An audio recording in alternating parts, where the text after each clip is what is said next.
বিয়ের আগে যে মানুষটাকে পৃথিবীর সবচেয়ে পারফেক্ট মনে হতো, যার সাথে ঘন্টার পর ঘন্টা কথা বলেও ক্লান্তি আসতো না, বিয়ের পর হঠাৎ এমন কি ঘটে যায়, সেই মানুষটার সাথেই প্রতিদিন ছোটোখাটো বিষয় নিয়ে তর্ক আর অশান্তি শুরু হয়। অনেকেই আফসোস করে বলেন, বিয়ের আগের সেই মন খোলা ভালোবাসাটা এখন আর নেই, মানুষটা কেমন যেন বদলে গেছে। কিন্তু কখনো কি গভীরভাবে ভেবে দেখেছেন এই পরিবর্তনের আসল কারণটা কি? কেন একটা পবিত্র সম্পর্কের মাঝে প্রতিনিয়ত অশান্তি আর দূরত্বের দেয়াল তৈরি হয়? আজ আমরা আলোচনা করব কিভাবে আমাদের তৈরি কিছু ভুল মানসিকতা এবং সামাজিক চাপের কারণে বিয়ের সুন্দর বন্ধনগুলো বিষাক্ত হয়ে ওঠে, এবং কিভাবে খুব সহজ কিছু অভ্যাসের মাধ্যমে আমরা এই অবস্থা থেকে মুক্তি পেতে পারি। তবে তার জন্য অবশ্যই আমার ভাই ও বোনেদের কাছে একটা অনুরোধ থাকবে, আপনারা নিয়মিত 5 ওয়াক্ত সালাত আদায় করবেন এবং মোনাজাতে একে অন্যের জন্য আল্লাহর কাছে দোয়া চাইবেন। একটা বিষয় আমাদের খুব ভালোভাবে বুঝতে হবে, বিয়ের সম্পর্কটা এমন নয় যে এটা কোনো ম্যাজিক এবং সব কিছু নিজে নিজেই রোবটের মতো নিখুঁতভাবে চলতে থাকবে। আমরা নিজেরাই একজন মানুষকে পছন্দ করছি বা তার সাথে জীবন কাটানোর সিদ্ধান্ত নিয়েছি। সমস্যাটা তখন শুরু হয় যখনই সংসারে কোনো ছোটোখাটো সমস্যা বা মতের অমিল দেখা দেয়। আমাদের মন সাথে সাথেই নেতিবাচক দিকে চলে যায়। আমরা আফসোস করে ভাবতে শুরু করি, আমি মনে হয় ভুল সিদ্ধান্ত নিয়ে ফেলেছিলাম, আমার হয়তো আরো ভালো কাউকে বেছে নেওয়া উচিত ছিল। বর্তমান যুগের এই অফুরন্ত বিকল্প খোঁজার মানসিকতা আমাদের মনের অশান্তি এত বাড়িয়ে দিচ্ছে যে শান্তি কেড়ে নিচ্ছে।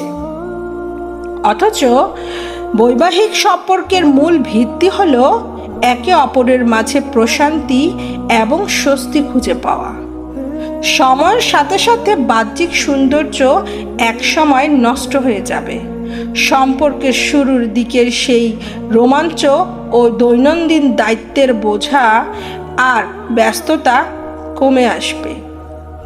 একটা স্বাভাবিক, এটাই হওয়া উচিত। কিন্তু যে জিনিসটা আজীবন টিকে থাকার কথা তা হলো মানসিক শান্তি। আর এই শান্তিটা তৈরি করা কোনো অলৌকিক বিষয় নয়, এটা স্বামী স্ত্রী উভয়কে মিলে প্রতিদিনের পারস্পরিক শ্রদ্ধার মাধ্যমে তৈরি করে নিতে হয়। তাহলে বিয়ের পর অশান্তিটা আসলে বাড়ে কেন? একটু খেয়াল করলে দেখবেন, বিয়ের আগে যখন দুটি মানুষ নিজের মধ্যে কথা বলে তখন শুধু সেখানে তারাই থাকে, কোনো সামাজিক দায়বদ্ধতা, আর্থিক টানাপোড়েন বা পারিবারিক সম্পর্কের চাপ থাকে না। কিন্তু বিয়ের পর হুট করে এই সম্পর্ক আর শুধু দুজন মানুষের মাঝে সীমাবদ্ধ থাকে না। আমাদের সমাজ ব্যবস্থা আমরা অজান্তেই এমন এক কালচার বা মানসিকতা তৈরি করেছি যেখানে বিয়ের পর স্বামী স্ত্রীর সম্পর্কের মাঝে অন্য সবার হস্তক্ষেপের সুযোগ তৈরি হয়।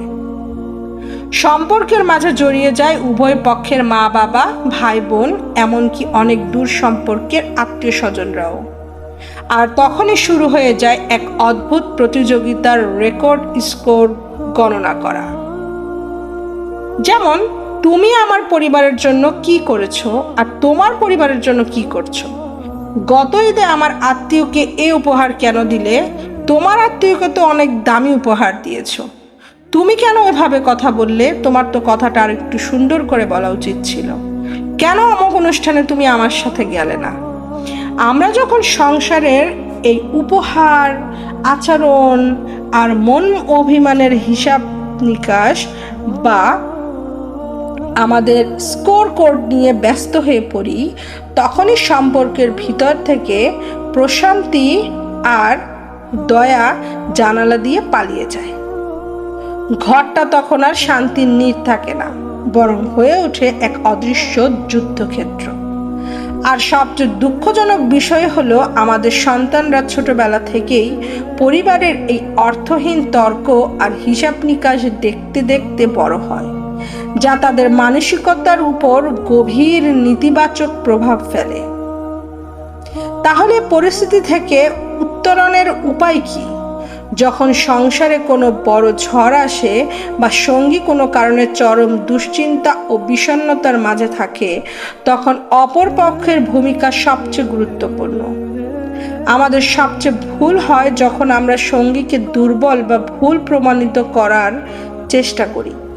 অনেকেই ভাবেন, এইটাই তো সুযোগ, আমি তো তোমাকে আগে বলিনি এমনটা হবে। এই অহংকার বা প্রতিশোধ নেওয়ার মানসিকতার সম্পর্ককে ধ্বংস করে দেয়।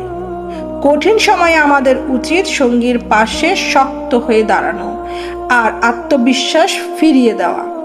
পাশাপাশি মানসিকতার দিক থেকেও আরেকটি দারুণ কার্যকরী কৌশল হলো সঠিক সময়ে নীরবতা অবলম্বন করা। যখন আপনি কারোর উপর রেগে গিয়ে চিৎকার করবেন, তখন অপর পক্ষ ও নিজেকে সঠিক প্রমাণ করতে পাল্টা তর্ক করবে এবং সমস্যা বাড়তেই থাকবে।